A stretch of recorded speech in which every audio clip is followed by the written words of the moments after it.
बीजानि त्वाहमिषा जीवनायकमज्ञातयक्ष्मादुदराजयक्ष्मान् ग्राह्यत्यग्राहयति वै तदेनन्दस्य इन्द्राग्निप्रमुमुक्तमेनम्. போதி வணக்கம். நான் உங்கள் ஈரோடு உதயகுமார். 2024 ஆகஸ்ட் மாதம் கும்பராசி நண்பர்களுடைய ராசி பலனை பொது பலனாக ஆகஸ்ட் மாதம் ஆங்கில மாதம் ஒரு மாதத்தை கணக்கிட்டு கோல்சார கிரகநிலைகளை ஆய்வு செய்வது ஒரு மாதத்திற்குண்டான பொது பலனாக இந்த கும்பராசி நண்பர்களுடைய ராசி பலனை பார்ப்போமே. இந்த ஆங்கில மாதத்தில் 2 தமிழ் மாதங்கள் இருக்கும். ஆடி ஆவணி ரெண்டும் ஆகஸ்ட் மாதத்தில் இருக்கும். ஆகஸ்ட் மாதம் ஆங்கில மாதத்தை கணக்கிட்டு பொது பலன்களை பார்ப்போம். சரி, இந்த மாதத்தினுடைய துவக்கத்தில் கும்பராசி நண்பர்களுக்கு 6ஆம் வீட்டில் சூரியன் இருப்பார் இல்லையா? 6ல் சூரியன் இருக்கிறது ரொம்ப விசேஷம். சத்ருஸ்தானம் என்று சொல்லக்கூடிய 6ஆம் வீட்டில் சூரியன் இருக்கக்கூடிய காலங்களில் பாருங்கள், எதிரிகளை அடக்கக்கூடிய அற்புதமான ஆற்றல் கும்பராசி நண்பர்கள்ட்ட இருக்கும். கும்பராசி பொதுவாகவே 6ஆம் வீட்டில் இருக்கக்கூடிய சூரியன் கோல்சாரத்தில் 6ல் சூரியன் வரக்கூடிய காலத்தில் ஆடி மாதத்தில் கடன் சுமைகள் எல்லாம் குறையும். நிறைய கடன் பிரச்சனைகள் இருந்தது, கடன் நிறைய பிரச்சனைகளாக இருந்தது, எங்களால் சமாளிக்க முடியலன்னு நினைத்த கும்பராசி நண்பர்களுக்கெல்லாம் கூட இந்த சூரியன் 6ஆம் வீட்டில் இருக்கக்கூடிய மாதத்தில் கடன் சுமைகள் எல்லாம் குறையும். உடல் உபாதையால் தொந்தரவுகள் எல்லாம் ஏற்பட்டது, கொஞ்சம் மருத்துவங்கள் எல்லாம் பார்த்தோம், மருத்துவத்தில் சரியான பலன் இல்லை, இப்படியெல்லாம் இருந்த கும்பராசி நண்பர்களுக்கு மருத்துவம் பலன் கொடுக்கக்கூடிய காலம், நோய்கள் தீரக்கூடிய அற்புதமான மாதம் இந்த ஆகஸ்ட் மாதம். ஏதாவது உடல் உபாதை இருந்தது, உடல் நோய்வாய்ப்பட்டவங்க, கொஞ்சம் வயதானவங்க, மருத்துவம் பலன் கொடுக்கலைன்னெலாம் நினைத்த கும்பராசி நண்பர்களுக்கு இது ஒரு அற்புதமான நேரம். இந்த காலத்தில் கடன் சுமைகள் குறையும், எதிரிகள் எல்லாம் அடங்கி போவார்கள், அதே போல் உடல் உபாதைகள் எல்லாம் நீங்கும், மென்மேலும் பதவி உயர்வு கிடைக்கக்கூடிய காலம். பதவியில் உயர்வு, உங்களுடைய உயர் அதிகாரிகள்கிட்ட ஒரு நன்மதிப்பெல்லாம் ஏற்படக்கூடிய அற்புதமான மாதம் இந்த ஆகஸ்ட் மாதம். ஆகஸ்ட் மாதம் துவக்கம்.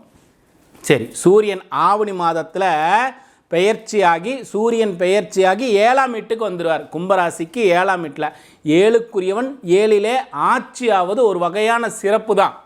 அந்த இடத்துல 7ஆம் வீட்டில் இந்த மாதத்தினுடைய துவக்கத்திலிருந்து புதன் சுக்கிரன் இந்த கிரகங்கள் அதே இடத்துல 7ஆம் வீட்டிலேயே இருப்பார். புதன் உங்களுடைய ராசிக்கு 5ஆம் வீட்டுக்குரியவரும் 8க்குரியவரும் புதன் 7ஆம் வீட்டில் இருக்கார்.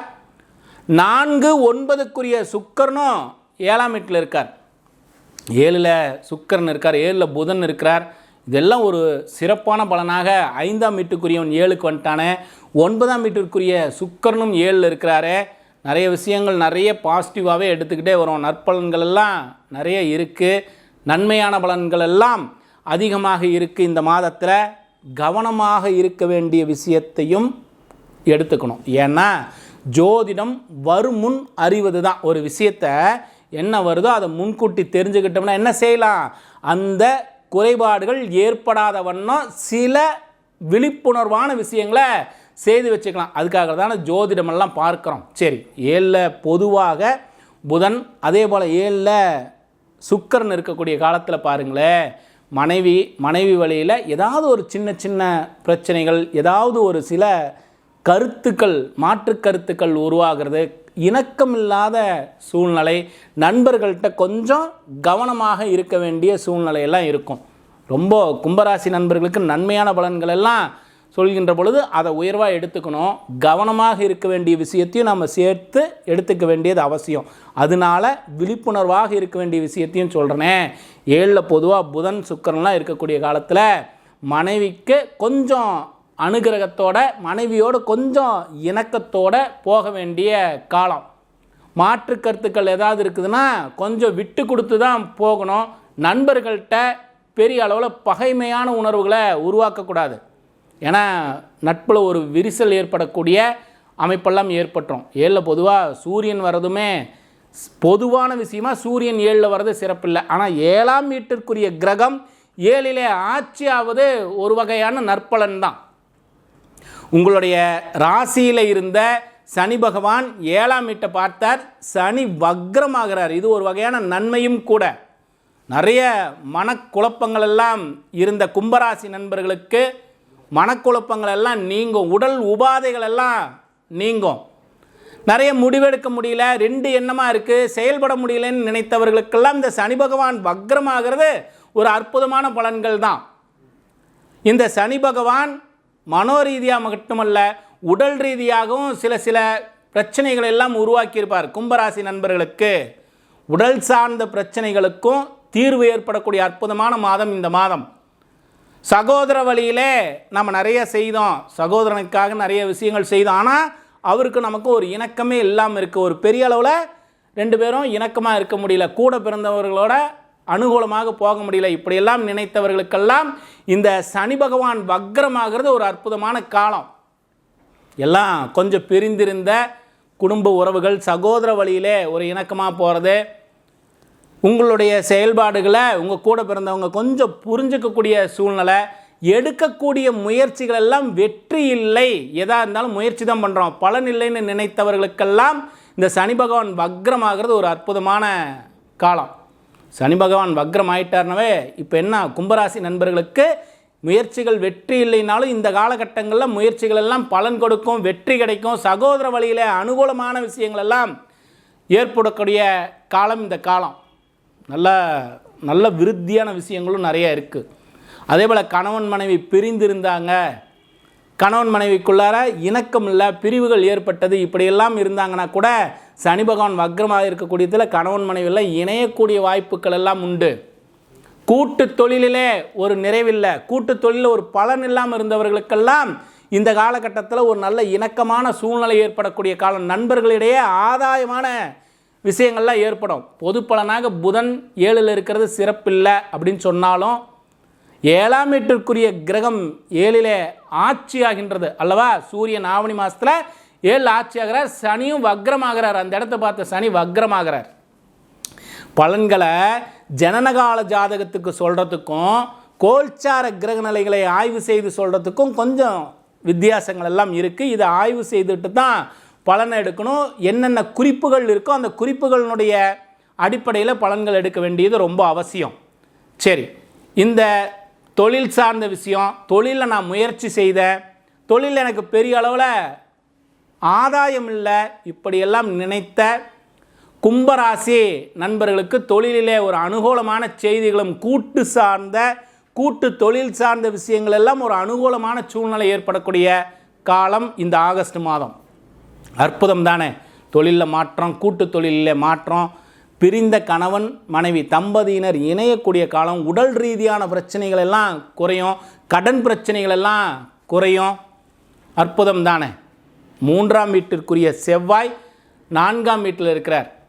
10/3க்குரிய செவ்வாய் 4ஆம் வீட்டிலே குருவோடு சேர்றார். குருவோடு சேர்ந்த செவ்வாய் அற்புதம் தான். 4 செவ்வாய் இருந்தால் வண்டி வாகனம் நிலமெல்லாம் சொல்லுவோம். ஆனால் பொதுவான ஒரு பலனாக 4ஆம் வீட்டில் இருக்கக்கூடிய செவ்வாய் தாயாரினுடைய ஆரோக்கியத்தில் கொஞ்சம் கவனத்தை செலுத்தணும். அம்மாவுக்கு உடல் ரீதியாக என்னென்ன உபாதைகள் இருக்குது, ஏதாவது சின்ன தொந்தரவுகள் இருந்தால் கூட உடனடியாக பார்த்துக்க வேண்டியது அவசியம். குரு சேர்ந்திருக்கார், பெரிய அளவில் பாதிப்பை ஏற்படுத்த மாட்டார்னு சொன்னாலும் கொஞ்சம் கவனமாக இருக்க வேண்டியதும் அவசியம் தாயாரினுடைய ஆரோக்கியத்தில். வாகனங்கள் சம்மந்தப்பட்ட விஷயம், புதிய வாகனத்தை வாங்கலாங்கிற ஒரு எண்ணம் வரும். இந்த வாகனத்தையே பயன்படுத்திகிட்டே இருக்கிறோம், ஒரு புதிய வாகனத்தை வாங்கலாம். இந்த ஆவணி மாதத்தில் புதிய வாகனங்கள் எடுக்கக்கூடிய வாய்ப்புகள் எல்லாம் கும்பராசி நண்பர்களுக்கு உருவாகும். கார் வாங்கலாம், இல்லை ஒரு பைக் வாங்கலாம், இந்த மாதிரி சிந்தனைகள் எல்லாம் உருவாகும். செயலுக்கும் வரும். இடம் வாங்கலாம், இந்த மாதிரிலாம் இருக்கும். குருவோட சேர்ந்திருக்கக்கூடிய செவ்வாய் 4ஆம் வீட்டில், இது ஒரு வகையான யோகம். அதுவும் 4ஆம் வீட்டில் குருவும் செவ்வாயும் சேர்றாங்க, ஒரு சிறப்பான பலனாக தான் எடுத்துக்கிறோம். பொதுவாக கும்பராசி நண்பர்கள் பேசுகிறதுல கொஞ்சம் கவனமாக இருக்க வேண்டியது அவசியம். நாம் பேசுகிறத வச்சு வேறு ஏதாவது ஒரு பிரச்சனைகளை உருவாக்கிக்க கூடாது, அதுலேயும் கவனமாக இருக்கணும். 8ல் கேது பகவான் குருவினுடைய பார்வையோடு இருக்கிறார். 8ல் கேது இருந்ததுன்னா கொஞ்சம்லாம் குழப்பிக்க வேண்டாம். 8ல் கேது இருந்தாலும் கொஞ்சம் குருவினுடைய பார்வை இருக்கிறதுனால பாதிப்புகள் பெரிய அளவில் இல்லை. குரு 10ஆம் வீட்டையும் பார்க்கிறார், 12ஆம் வீட்டையும் பார்க்கிறார். சுப விரயம் அப்படின்னு சொல்கிறோம். 12ஆம் வீடு விரயம்னா முழு சுப கிரகம் என்று சொல்லக்கூடிய குரு பகவான் 12ஆம் வீட்டை பார்த்தார்னா சுப விரயங்கள் எல்லாம் ஏற்படக்கூடிய காலம். 2ல் இருக்கக்கூடிய ராகு பொருளாதாரத்தை நிறைய கொடுத்தாலும் ஒரு வகையில் செலவுகளை ஏற்படுத்துவார். பேச்சிலே கொஞ்சம் கவனம் வேணும். குடும்ப நபர்களிடையே கொஞ்சம் இணக்கமாக போக வேண்டிய காலம். இதையெல்லாம் கொஞ்சம் அதிகமாக கவனத்தில் எடுத்துக்கிட்டால் போதும். கும்பராசி நண்பர்களுக்கு நல்ல அற்புதமான சூழ்நிலை, அற்புதமான வளர்ச்சிக்குண்டான காலகட்டம்தான் இந்த ஆகஸ்ட் மாதம். இருந்தாலும் நண்பர்கள்ட்ட பெண் வர்க்கம், குறிப்பாக பெண் நண்பர்கள்ட்ட கும்பராசி நண்பர்கள் கவனமாக இருக்க வேண்டியது அவசியம். ஏன்னா விழிப்புணர்வான விஷயங்களை தெரிஞ்சுக்கிட்டோம்னாவே, நம்ம எதெல்லாம் கவனமாக இருக்கணும்னு தெரிஞ்சுக்கிட்டோம்னாவே பெரிய அளவில் பாதிப்புகள் இருக்காது.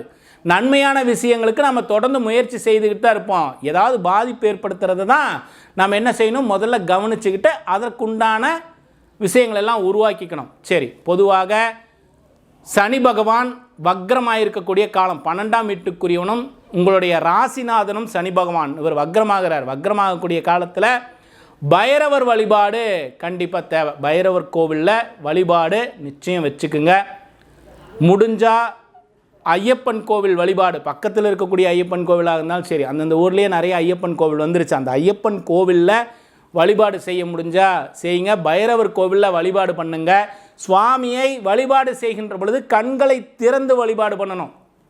நம்முடைய வேண்டுதல்களும் நம்மளுடைய பிரார்த்தனைகளும் அந்த கோவில் வளாகத்தை சுற்றி வரக்கூடிய ஒரு இடத்துல அமைதியாக ஒரு இடத்துல அமர்ந்து நம்ம என்ன செய்வோம், நம்முடைய வேண்டுதல்கள் எல்லாம் நம்மளுடைய மையத்தில் நிறுத்தி அந்த இறைவனுடைய பாதத்தில் சரணாகதி செய்ய வேண்டியது அவசியம்.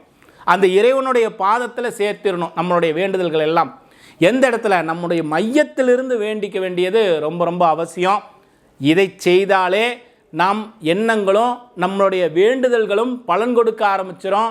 கோவிலில் போய் சுவாமியை வழிபாடு பண்ணுகின்ற பொழுது கண்களை மூடக்கூடாது, கண்களை திறந்து தான் வழிபாடு செய்யணும். எங்கே கண்களை மூடி தவம் செய்யணும், கோவிலினுடைய வளாகத்தில் ஏதோ ஒரு இடத்துல அமைதியாக இருக்கிற இடத்துல தான் தவம் செய்யணும். அந்த இடத்துல நம் வேண்டுதல்கள் எல்லாம் இறைவனுடைய பாதத்தில் சமர்ப்பிக்க வேண்டும். இதை செய்தாலே நற்பலன்கள் எல்லாம் இன்னும் கூடி வரும். சரி, இந்த கும்பராசி நண்பர்களுக்கு இன்னும் மென்மேலும் பலன்கள் உயர்ந்து அற்புதமான பலன்கள் எல்லாம் நடக்க என்னென்ன செய்யலாம், என்ன வழிபாடு, என்ன யுக்திகள் எல்லாம் இந்த மாதத்தில் எடுத்துக்கலாங்கிறது ஒரு தனி காணொளியாக தனியாகவே பேசுவோமே. அதை என்னென்ன தீர்வு இந்த ஆகஸ்ட் மாதத்தில் இந்த 12 ராசிக்கு முடிச்சுட்டு அந்த காணொளிக்கு போவோம். எந்தெந்த நாள் அதிர்ஷ்டமான நாளாக இருக்குது, எந்தெந்த நாள் பயணங்களை தவிர்க்கணும், பொருளாதாரத்திற்கு எந்தெந்த நாள் ஏற்ற நாள்ங்கிறத ஒரு தனி காணொளியாக பார்ப்போம். சரி, நம்முடைய போதி மையத்தில் படிக்கக்கூடிய மாணவர்களுக்கு சோழி பிரசன்னம், தாம்பூல பிரசன்னம், சொர்ண பிரசன்னம் இதெல்லாம் ஒரு பாடத்திட்டமாக வச்சுருக்கோம். இந்த பாடத்தோட சுவாச பயிற்சி, தியான பயிற்சி இதை சேர்த்து தசமகா வித்யா பாடத்திட்டத்தையும் சேர்த்திருக்கோம். விருப்பம் இருக்கக்கூடிய மாணவர்கள் நம்முடைய டிஸ்கிரிப்ஷனில் போதி மையத்தினுடைய வெப்சைட் அட்ரஸ் கொடுத்துருக்கேன், செக் பண்ணுங்கள். படிக்க விருப்பம் இருக்கிறவங்க நேரடி வகுப்பாகவும் ஆன்லைன் வகுப்பாகவும் படிக்கிறதுக்கு விருப்பம் இருக்கிறவங்க என்னோட தொடர்பு கொள்ளுங்கள். தொடர்ந்து பயிற்சியின் பேரில் நற்பலன்கள் உண்டு. சரி, பல காணொளிகள், விழிப்புணர்வு சார்ந்த பல காணொளிகள் தொடர்ந்து பேசிக்கிட்டே வரோம். உங்களுடைய ஆதரவோடு இன்னும் பல காணொளிகள் தொடர்ந்து பேசுவோமே. போதி வணக்கம்.